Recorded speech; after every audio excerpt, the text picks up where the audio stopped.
गांधी जी कई दिनों से हिंदुस्तान की शिक्षा व्यवस्था के बारे में सवाल उठा रहे हैं। छात्रों की, नौजवानों की आवाज बुलंद कर रहे हैं। छात्रों की गूंज कार्यक्रम चल रहा है।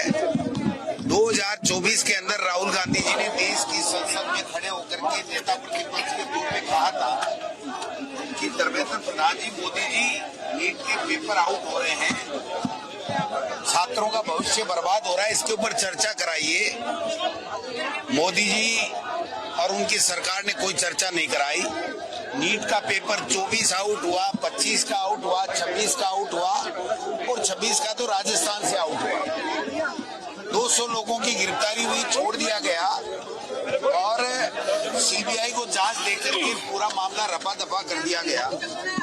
देश का नौजवान आत्महत्याएं कर रहा है, परीक्षाओं में पेपर लीक हो रहे हैं और देश की संसद में चर्चा नहीं, धर्मेंद्र प्रधान का इस्तीफा नहीं, शिक्षा व्यवस्था के ऊपर कोई चर्चा नहीं। मैं कहना चाहता हूं देश के प्रधानमंत्री जी को, जब हमारी राजस्थान के चुनाव थे 2023 दिसंबर में, तो कितना राजस्थान की कांग्रेस की सरकार पे अनर्गल आरोप लगा करके सत्ता लूट ली और आज वही मोदी जी और उनका संसदीय कार्य मंत्री रिजू जी ये कह रहे हैं कि ये एक स्टेट की समस्या नहीं है, ये देशव्यापी समस्या है।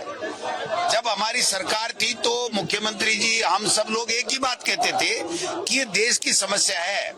ये पेपर लीक की जो गैंग है, इनके लिए कड़ा कानून बने, इनको सजा मिले और ये पेपर लीक रुकना चाहिए। लेकिन उस टाइम खिल्लियां उड़ाते रहे, कांग्रेस पे और हम लोगों पे अनर्गल झूठे आरोप लगाते रहे और कहते रहे कि आपने यहाँ से पेपर लीक कराया।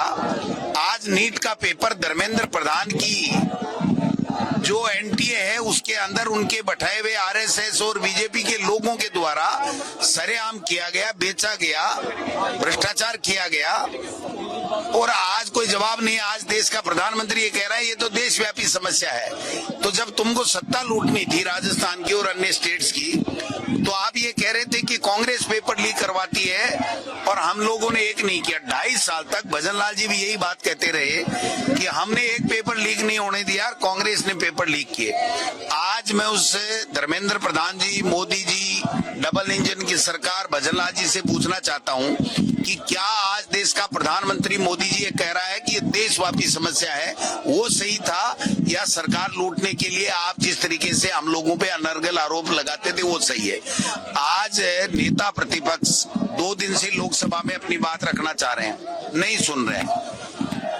कल जो छात्रों ने जंतर मंतर पे प्रदर्शन किया, नौजवानों ने, उनको बेरहमी से पीटा गया, हजारों के खिलाफ मुकदमे बना दिए गए और उनकी बात तक नहीं की गई। आज लोकसभा में फिर चर्चा नहीं की गई, तो अंत में हार करके राहुल गांधी जी, खड़गे साहब और हमारे एमपीज ने धरने प्रदर्शन पे पीएम हाउस के बाहर बैठ गए। उनके साथ जोर जबरदस्ती की गई, उनको चोटें आई हैं, ब्लड आ रहा है राहुल गांधी जी के, और प्रियंका जी और तमाम लोगों को हिरासत में लिया गया है। ये निंदनीय है। ये सरकार लाठी और अपनी एजेंसियों के माध्यम से तानाशाही से चलाना चाहती है। ये अब देश का नौजवान, देश के लोग स्वीकार नहीं करेंगे।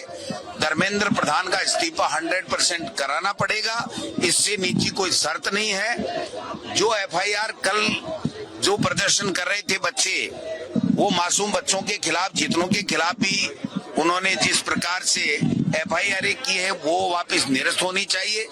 और लोकसभा के अंदर इस शिक्षा व्यवस्था के ऊपर जो छात्रों की गूंज कार्यक्रम के माध्यम से राहुल गांधी जी कह रहे हैं उस पे, और नीट के पेपर जो लीक हुए हैं इनकी सरपरस्ती में बीजेपी की और धर्मेंद्र प्रधान जी की में, उनके ऊपर चर्चा करके और धर्मेंद्र प्रधान के इस्तीफे से कम कांग्रेस पार्टी कोई मांग नहीं करेगी।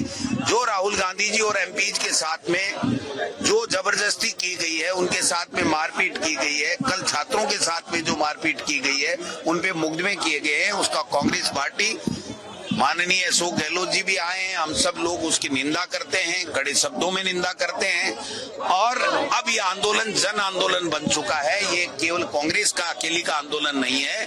और जो नौजवान हैं वो अपना हक मांगते हैं, उनकी आवाज को कुचला जा रहा है, दबाया जा रहा है, और एजेंसियों का दुरुपयोग करके सत्ता का दुरुपयोग, वोट चोरी भी कर रहे हैं और अब बोलने भी नहीं दे रहे हैं, लोकसभा में अपनी बात भी नहीं कह रहे हैं, सरकार की तरफ से जवाब भी नहीं दे रहे हैं। सारी संवैधानिक संस्थाओं की मर्यादाओं को तार तार कर दिया गया है।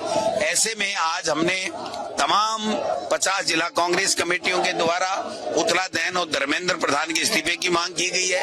आज जयपुर में भी हमने सुनील शर्मा जी, रफीक साहब, अमीन खां जी, सारे जाकिर भाई, घनश्याम जी, जितने भी हमारे एमएलए और जितने यहाँ उपस्थित थे, हमने 1 घंटे में पहले ही ये सूचना दी थी और इतनी संख्या में लोग आए। आप समझ सकते हैं कितना आक्रोश है।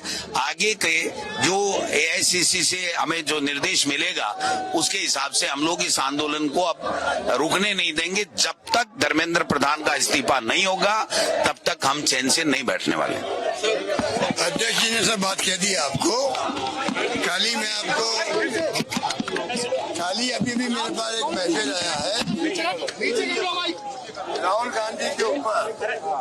राहुल गांधी को जिस प्रकार से घसीटा गया है, आप सोच सकते हो। अध्यक्ष जी कह रहे थे किस प्रकार कर पीटा गया है नौजवानों को, छात्रों को, बच्चों को।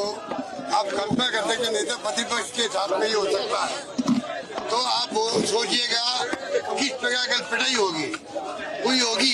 इसीलिए राहुल गांधी जी ने, प्रियंका जी ने और खड़गे साहब ने तमाम एमपी से धरना दिया पीएमओ के बाहर। आप सोच सकते हो जो किस दिशा में देश जा रहा है कोई नहीं जानता। क्या होगा डेमोक्रेसी का कोई नहीं जानता। ठीक है, निचोड़ अभी आपको अध्यक्ष जी ने बताया, मुझे रिपीट करने आवश्यकता नहीं। मैं अपनी बात कह सकूँ। धन्यवाद। आपके राज्य की खबरें, आपके शहर की खबरें सबसे पहले जानने के लिए देखते रहें अमर उजाला। चैनल को सब्सक्राइब जरूर कर लें और पाएं हर अपडेट।